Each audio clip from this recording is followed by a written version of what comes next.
नए साल में जरूर हम लोग वैकेंसी निकालेंगे। 5,000 प्लस आने की संभावना है कि इसमें रिटेन टेस्ट की तैयारी चल रही है।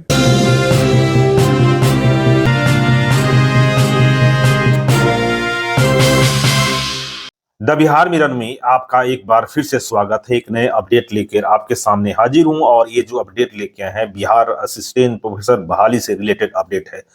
आप बहुत दिनों से इंतजार कर रहे थे असिस्टेंट प्रोफेसर से रिलेटेड बहाली से, तो उससे रिलेटेड एक नया अपडेट आ गया है। अपडेट है कि देखिए, पहला खुशखबरी है कि 6,000 के आसपास आपको वैकेंसी आने वाला है, इससे कम नहीं आएगा। पहला अपडेट है यही है। और इसका देखिए आपका जो दूसरा अपडेट है कि इससे रिलेटेड कि आपका जो वेट के आधार पर आपका यहाँ पर सिलेक्शन होगा, टेस्ट होगा, तो उसके बारे में भी बताएंगे। उसके लिए एलिजिबिलिटी क्या है वो बताएंगे, कब तक बहाली आएगा ये भी बताएंगे, पूरा डिटेल्स में बताएंगे।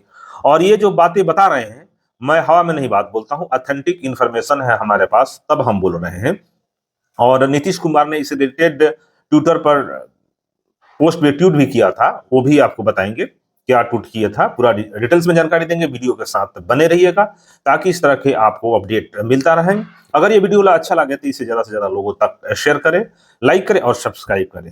तो देखिए, ये जो खबर निकल के आई है, बिहार से निकल के आई है, और ये जो खबर का सोर्स है BSc के चेयरमैन गिरीश कुमार है। उन्होंने न्यूज 18 के से इंटरव्यू में ये बातें कही है कि बिहार में बम्पर बहाली होने वाली है। न्यूज 18 झारखंड से बात करते हुए उन्होंने कहा कि देखिए 2020 में बहाली निकली हुई थी, वो बहाली अभी चल रही है और उसमें 4,000 के आसपास में बहाली हो गया है और 500 के आसपास में बहाली अभी बाकी है, वो भी तुरंत पूरा कर लिया जाएगा। और ये जो बहाली है, शिक्षा विभाग को ने सभी विश्वविद्यालयों को नोटिस दे दिया है कि आप ये अधियाचना यानी कि भेजिए जल्दी से जल्दी कि आपके विश्वविद्यालय में किस विभाग में कितना पोस्ट खाली है। और इसका जो डेट है भेजने का, वो डेट है आपका 31 दिसंबर तक। 31 दिसंबर तक सभी को ये भेज देना है कि कितना सीट है किस डिपार्टमेंट में। हालांकि ये जो भेजने का प्रक्रिया है चुनाव से पहले ही चल रहा था, आपको बताया था मैंने। अगस्त सितंबर से ही चल रहा है और दिसंबर आ गया, लेकिन अभी तक ये काम में पूरा नहीं हुआ है, अभी चल रहा है। लेकिन डेडलाइन अब की बार यही अपडेट है कि डेडलाइन दे दिया है कि आपको इससे रिलेटेड 31 दिसंबर तक पूरा सबमिट कर देना है एनी हाउ। तो ये अपडेट हो गया कि आपको सबमिट करना है। और ये जो बहाली निकलने वाली है, इसमें असिस्टेंट प्रोफेसर, एसोसिएट और प्रोफेसर सब के बहाली अब की बार आने वाली है। तीनों जो पोस्ट है, तीनों पोस्ट पर बहाली आने वाली है और उसका रोस्टर तैयार हो गया है। रोस्टर तैयार करके उसके बाद बहाली निकलेगा। और ये जो गवर्नमेंट ऑफ इंडिया और यूजीसी के नियमानुसार दिशा निर्देश को देखते हुए बहाली निकलने की संभावना है। और ये बहाली अब कब आएगा, तो ये बता दें कि बहाली ये आपको आने की संभावना है। ये जो बहाली है आपको, ये बहाली आपको देखने को मिलेगा जनवरी के लास्ट तक, ये बहाली देखने को आपको मिल सकता है। और उन्होंने एक बहुत इंपॉर्टेंट बात कहा है जिसके आधार पर मैं कह रहा हूं कि जो एंट्रेंस टेस्ट के आधार पर आपका सिलेक्शन होगा, उसका देखिए उन्होंने, पहले सुन लीजिए उन्होंने क्या कहा है। उन्होंने कहा है कि 2020 के बाद रिटायरमेंट, बहुत से कैंडिडेट जो रिटायरमेंट हो गए हैं, बहुत से professor, assistant professor, associate professor retire होंगे काफी संख्या में। 5 साल में काफी लोग रिटायर होंगे हैं और बहाली उस तादाद में, उस रेशियो में नहीं हुआ है, तो इसे काफी सीट खाली है। इस आधार पर जो भर्ती प्रक्रिया है वो आपको 6,000 के आसपास देखने को मिलेगा।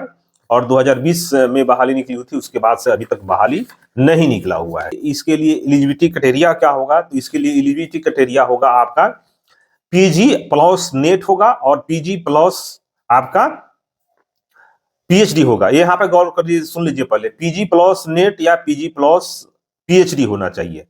अब आपको यहाँ पे सरकार से मांग करनी है कि बेट कराइए ताकि पीजी प्लस बेट हो सके, पीजी प्लस बेट प्लस नेट या पीजी प्लस पीएचडी हो सके। बेट होने की अभी कोई संभावना नहीं है, तो मैं पहले भी इस इश्यू को उठा चुका हूं, अभी भी कह रहा हूं कि आप सरकार से मांग किया जाए इसको लेकर कि बेट कराया जाए, ठीक है। तो ये एलिजिबिलिटी क्राइटेरिया है यहाँ पे, और ये क्राइटेरिया है। और अब यहाँ पे बता दें कि एंट्रेंस टेस्ट के आधार पर आपका सिलेक्शन होगा और उस एंट्रेंस टेस्ट में जो आपका 80% वेटेज होगा एंट्रेंस टेस्ट का होगा। और लिखित का होगा 20% आपका इंटरव्यू का होगा और 7-8% के आसपास आपका वर्क एक्सपीरियंस पब्लिकेशन उसमें सब आएंगे। इस तरह से होगा। तो पूरा अभी डिटेल्स फाइनल लिस्ट तैयार नहीं हुआ है, लेकिन प्रक्रिया चल रही है, एक टेंटेटिव है, इसमें इधर उधर बदलाव हो सकता है, लेकिन एलिजिबिलिटी क्राइटेरिया में कोई बदलाव नहीं देखने को मिलेगा। तो ये रहा आपका बिहार असिस्टेंट प्रोफेसर से बहाली से रिलेटेड। तो आपको जनवरी से मार्च तक बहाली देखने को मिलेगा, लेकिन इसके साथ ये भी आपको यहाँ पर क्लियर कर दें कि इतनी जल्दी बहाली कंप्लीट होने वाली नहीं है। तो नोटिफिकेशन जनवरी में आने की संभावना है, तो जनवरी करते करते आपको फरवरी मार्च भी जा सकता है, और नोटिफिकेशन निकलते निकलते आपको अगस्त भी हो जाएगा। ये बात आपको ध्यान में रखिए। और एग्जाम होते होते 2026 खत्म हो जाएगा, 27 चला जाएगा, तो 27-28 तक। क्योंकि देखिए, मैं ये बात कहने के पीछे लॉजिक यही है कि 2020 में जो बहाली निकला हुआ था, वो प्रक्रिया कब तक चल रहा है? 2025 खत्म हो गया, 5 साल में नहीं पूरा हुआ। लेकिन इस पर आयोग तर्क ये दे सकता है कि जो पुरानी प्रक्रिया थी उसमें कुछ समस्या था। समस्या ये था कि उसमें पूरा एपीए स्कोर बनाना, एक्सपीरियंस पूरा जांच करना, कई तरह की दिक्कतें थी, जिसकी वजह से उसमें देरी हो रहा था। इसमें एंट्रेंस टेस्ट है, इसलिए जल्दी होगा। तो कितना भी जल्दी होगा, तो ये पूरी प्रक्रिया जो है 2 से 3 साल तो लगेंगे। ये बात आपको दिमाग में रख लीजिए। फिर भी देखिए क्या हो रहा है आने वाले समय में, तो ये समय तो ही बताएगा। अभी क्या कहा जा सकता है, अनुमान ही लगाया जा सकता है। इस तरह की वीडियो देखना चाहते हैं तो द बिहार मिरर को आप सब्सक्राइब करें, लाइक करें और शेयर करें। मिलते हैं एक नए वीडियो में एक नए अपडेट के साथ। तब तक आप देखते रहिए द बिहार मिरर।